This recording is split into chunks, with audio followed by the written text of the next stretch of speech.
Don't worry. Miss Hatter's arranged for another engine to help out while I'm having my service. It's not Sheffield again, is it? I know you don't get along with him, but he's a good engine. Besides, it's only for a couple of days. Well, yes, but he's... Well, that answers my question. I wasn't expecting this.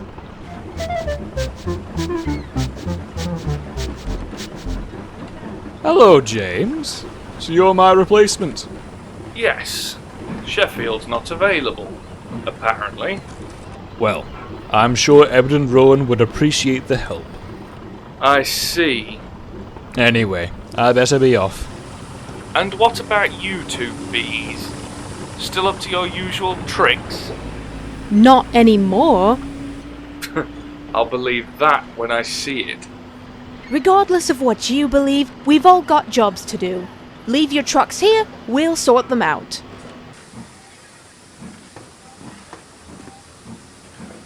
All right, that's it. That's what? I hope you're not planning any tricks. What? No, not at all. Didn't you hear what James just said? What? He'll believe it when he sees it? Exactly. You want the other engines to take us more seriously, don't you? So, if we can get James to see that, then the others will too. Good thinking. A short while later, James was heading up the branch line with a passenger train. Despite taking coaches, he was still in a bit of a foul mood. Branch lines didn't agree with him. Even so, he made good time and reached Lower Sudbury without incident. He'd only just stopped when the beat of two engines drifted through the air. Does that sound like two engines to you, driver? I'd say so. It can't be the bees. There's no way they could have overtaken us.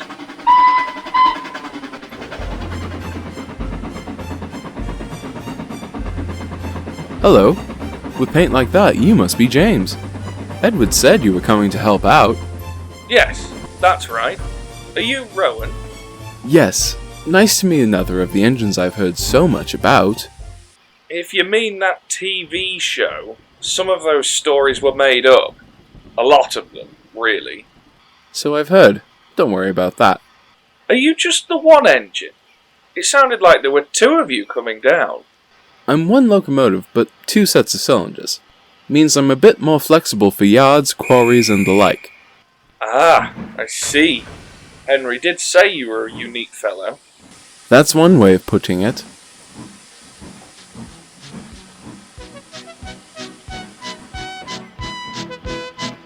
As he headed along the line, James found his annoyance reduced somewhat. Yes, he was still stuck here, away from the main line, until Boko got back. But at least this Rowan seemed a sensible engine, just the type who could keep the China Clay twins in order. I'm afraid to say, James's improved mood did not last. A short time later, he had finished his passenger run, and was heading back down the branch with a goods train. The trucks, having realised he was upset, had decided to have some fun. Between holding back and hot axle boxes, they'd already made James quite late. After running around his train, James pushed his trucks into Lower Sudbury Harbour. Come on, you useless Hello, James. Having trouble with your trucks? What are you doing here? Ben and I swap with Rowan now and then. He looks after the quarry and we come up the branch. You know, for a change of scene. So, where's Ben then? Helping at Brendam Yard. There were only a few trucks to bring up. I could handle them on my own. I see.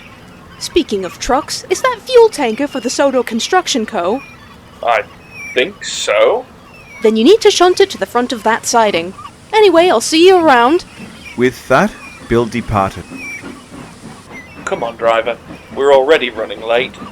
Let's get those heading down the line. What about that fuel tanker? We've left it in the middle of the siding. Do you really think I'm going to fall for that?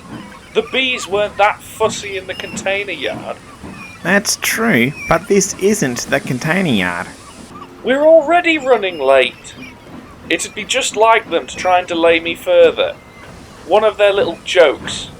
Very well, but it's your decision. Of course it is! James snorted. He coupled up to the trucks and headed off. As he departed, he didn't hear the trucks he'd left snickering behind him. I'm afraid to say, the trucks continued to give James a hard time. He dragged them into Brendam Yard and stopped near Edward and Ben. Hello, James. Did the trucks give you trouble? We were about to send out a search party. Silly things. Slipping brakes, hot boxes, they don't let up.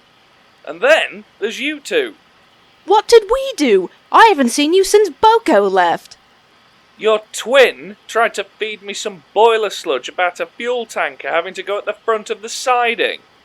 James, was the fuel tanker for the Sodor Construction Company? Yes. Why? It is supposed to go at the front of the siding. What? It's so Miss Packett's tank lorry can collect it. You mean a fuel lorry? Yes, she's named Sarah. She pumps the fuel directly from our trucks into her tank. Then she takes it away for Jack, Alfie and the others. Oh, cinders. Bill told you that truck needed to be arranged. You said so yourself.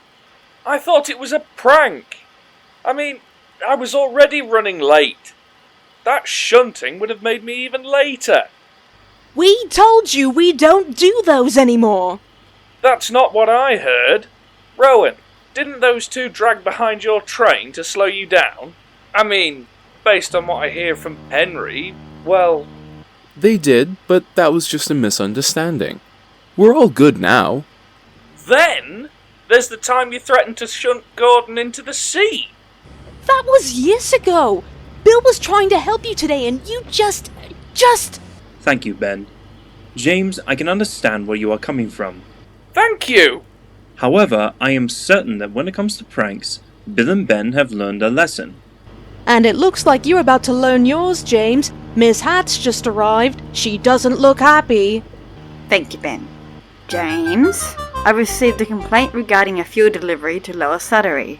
Were you not informed of the requirements for the drop-off? Well, He was, Mum. He just didn't trust the source because it was Bill. Is that true, James? I thought it was a prank, Mum. I see. Bill told you this at Lower Sudbury, is that correct? Yes, Mum. I've granted permission for him and Ben to travel up the branch line when they swap duties with Rowan. Does that tell you something? You trust them? Yes. I'll consider this a misunderstanding, for now. But please ensure it doesn't happen again, James Hughes. I'll be careful, Mum. James replied. With that, he slunk off to collect his next train. To hear it from Bill and Ben was one thing, but hearing it from Edward and Miss Hat was another. That evening, James returned to the Brendam sheds. Good evening, James. How did you go this afternoon? Those blasted trucks tried giving me more trouble. You didn't have any more, misunderstandings? No. In fact, Bill and Ben barely spoke to me at all. I'm not surprised. You did accuse them of being liars. They do have a history of playing tricks. I can understand that, but they have changed their ways. Are you sure about that? What will it take to convince you, James? Do they need to rescue next time your injector fails? Well, no. What's this about an injector? James's injector froze one winter. Jeff had to rescue him. It was only after then that James actually trusted diesels. That was in 1983. You're forgetting that whole business with Duck and Diesel. You weren't called Rusty Red Scrap Iron. I understand your mistrust, James, but Henry and Gordon were also called names. They didn't carry such a grudge. They weren't likened to scrap, just geometry and food. Awkward silence fell for a moment or two. Tell me, James, what do you think of Sheffield? Sheffield? Bit rough, but he's a good worker. The railway's better off with having him here. I mean, with all the odd jobs he does.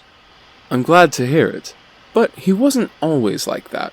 In fact, he was a very different engine when I first met him. How so? It's a bit of a story. Back in 1972, our heritage railway was busy and needed another engine, so our manager found one. Rowan began, and he thought back several decades. Back in those days, 3 engines had worked on the heritage railway. Rowan, Maxwell, and a former LNER engine named Vincent. That changed one morning in April. Rowan had returned from maintenance duties to find Vincent shunting a well wagon with a stranger on it. Good morning. Is it? I'd say so. We've been needing another engine for a while, and now you're here. Running short on parts, were you? Parts? What do you take us for? I tried telling you this at the junction, mate. You're not here to be dismantled for parts.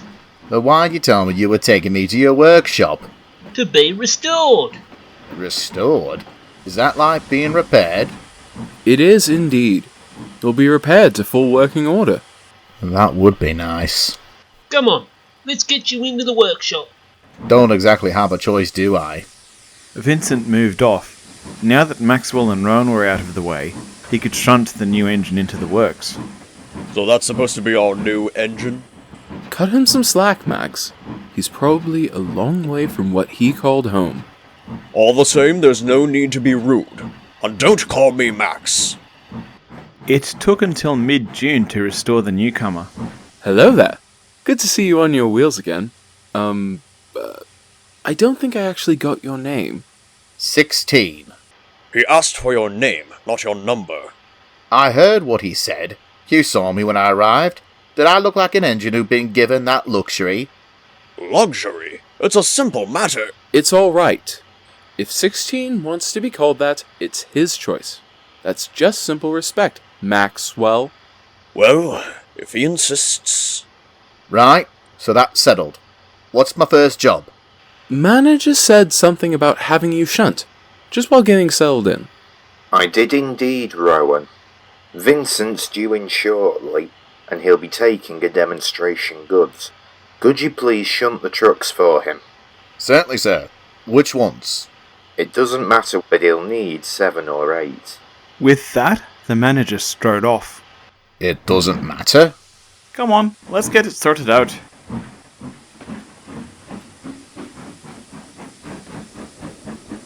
"16 bumped the trucks, roughly. Oi, what do you think you're playing at? You think I don't know how you lot play up? That's more of that if you misbehave. There's no need to be uncouth, 16. Uncouth? So how do you keep trucks in line then? These trucks don't need to be kept in line. So, they just start behaving when they get here, do they? Yes, we'll be scrapped if we don't. What? They're preserved, 16. Just like us. Oh. Oh! That's going to take some time getting used to. Right, those tankers will need to be in the middle. Safety and all that. That's a waste of time. They're all empty. I was told this was a demonstration goods. I don't know about you, but I'd rather demonstrate the right way of doing things. Maxwell didn't reply, and 16 set about his work.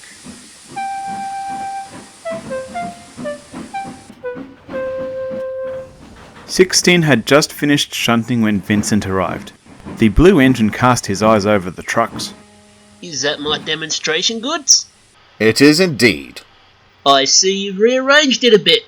Safety rules. Tankers go in the middle to distance the crew from leaks. Very well done, 16. Thank you. Thank you. Vincent quickly coupled up to his trucks. He then departed. There were some visitors up the line, with cameras, and he didn't want to keep them waiting. I know what you're wondering. How I ended up in that state I arrived in, if I care about doing things properly. I was wondering, but I didn't want to pry. Truth is, I do care. You're a former industrial engine too, aren't you? Yes, I used to work in a China clay quarry, down in Cornwall. Mine was a steelworks up in Sheffield. You know what it's like. Same thing day in and day out. Boring. I understand. I thought that passing a danger board would liven things up. It did for a few moments. After that I was shunted out of the way. Some of my parts were taken to keep the others running. I had a long time to think on that signing. Now I've got my second chance here. I see. Thank you. Now do you know what's up next? Yes, I've got a passenger train. Right, I better get your coaches then. The rest of the day passed without incident, and the 4 heritage engines returned to their shed that night. Thank you for your help today, 16. It's helped things run smoothly. I must agree. Thank you. Is something the matter? I'm just a bit baffled. We're pulling empty trucks and our passengers seem to get off at the same station they got on at. That's what a heritage railway is, 16. They're here to see a railway. A steam railway. Think of it like an industrial line, 16, but we're producing entertainment, not steel or china clay. You mean they're just here to see us? Indeed. Some of them like to take photos. I don't quite understand it myself. The important thing is that their interest in money is what keeps us running. I'm not complaining, just trying to get my smokebox around it. Over the next few weeks, 16 settled in on the heritage railway. He soon started taking demonstration goods trains. Despite the truck's good behaviour, he found it hard to break his habit of bumping them. But his runs with coaches went smoothly. He had never pulled them before, so had no bad habits to break. So, while double-heading with Rowan and Vincent, he made sure to learn all that he could. Are you alright, Vincent? I am, but my driver isn't. Something he ate, he thinks. I'm afraid your driver's gonna have to go home, Vincent. I could tell how off-colour he looked, and he was shaking too. He should not have come in at all. Will he be okay? He'll be alright in a day or two. He's under strict orders to look after himself. Would you like me to take this train, sir? I am right here. Thank you, 16. That would be helpful. The passengers soon boarded, and 16 set off. He eased his coaches away from the platform, thinking about what he'd learned from the others. His run up the line was uneventful. He'd just turned around for the return trip when one of the passengers, a teenage boy, spoke to him. Thank you for bringing us up the line. Can I ask a favour? Irritation flowed through 16. This was his first solo passenger run, and he needed to focus. But then, he remembered what the others had told him. What favour would that be? My brother's waiting at the overbridge just before the next station. He's trying to get some photos for our album. Would you mind putting on a bit of a show for him? A bit of a show? You know, blowing steam, whistle, that sort of thing. I'll see what I can do, but my priority is to look after you and the other passengers. Thank you. Once the passengers were all aboard, 16 set off.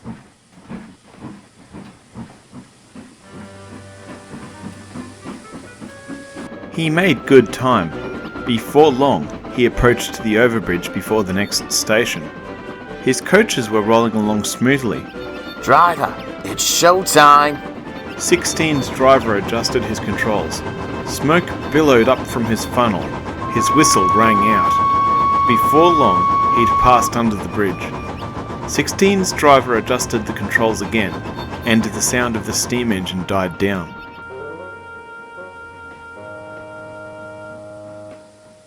Are you unwell, 16? Not at all. Then what was all that noise as you were coming in? Thank you, Green Engine. Was that the show you wanted? It sounded like it. Then I hope your brother got some good photos. Does that answer your question, Maxwell?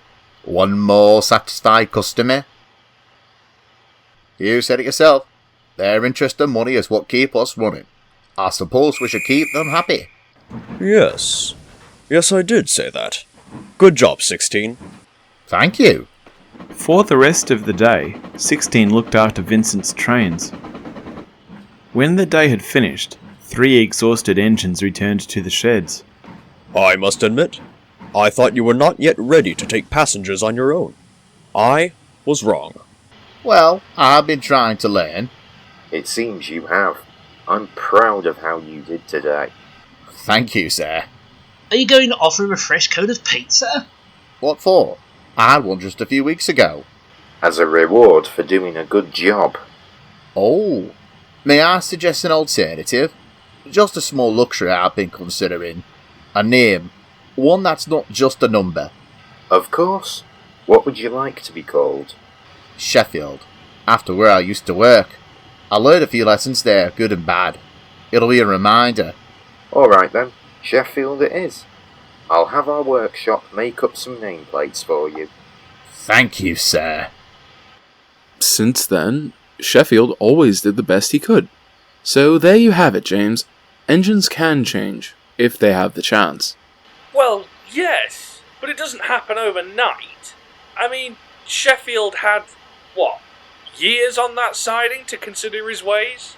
James, when was the last time you saw Bill and Ben? When they were helping out at the container yard. And what year was that? 2009. Oh, I take your point. Now you mention it, Gordon and Henry have changed over the years. I suppose Bill and Ben could too. What about you, James? You're not still the same engine who went flying past with flaming brake blocks, are you? Well, of course I suppose not. With that, James fell silent. Early the next morning, James was collecting some trucks from Brendam Harbour when the China Clay twins arrived. Good morning, James. Oh, good morning. We were not trying to sneak up on you. I know, I was just lost in thought. Was it unfamiliar territory? Bill! These thoughts? Yes. Anyway, I believe I owe you two an apology for yesterday. Thank you. Are any of these trucks for me? I don't think so. I'll be off then. With that, James departed. Bill and Ben watched him go. I wasn't expecting this. Oh, we had a bit of a discussion in the sheds last night. Oh. Anyway, what do you two scamps want to do today? Quarry a branch line? Quarry? Quarry.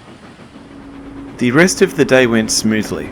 That evening, Boko came back from the works, and James returned to the main line. While glad to be going back, the red engine found that he still had a lot on his mind.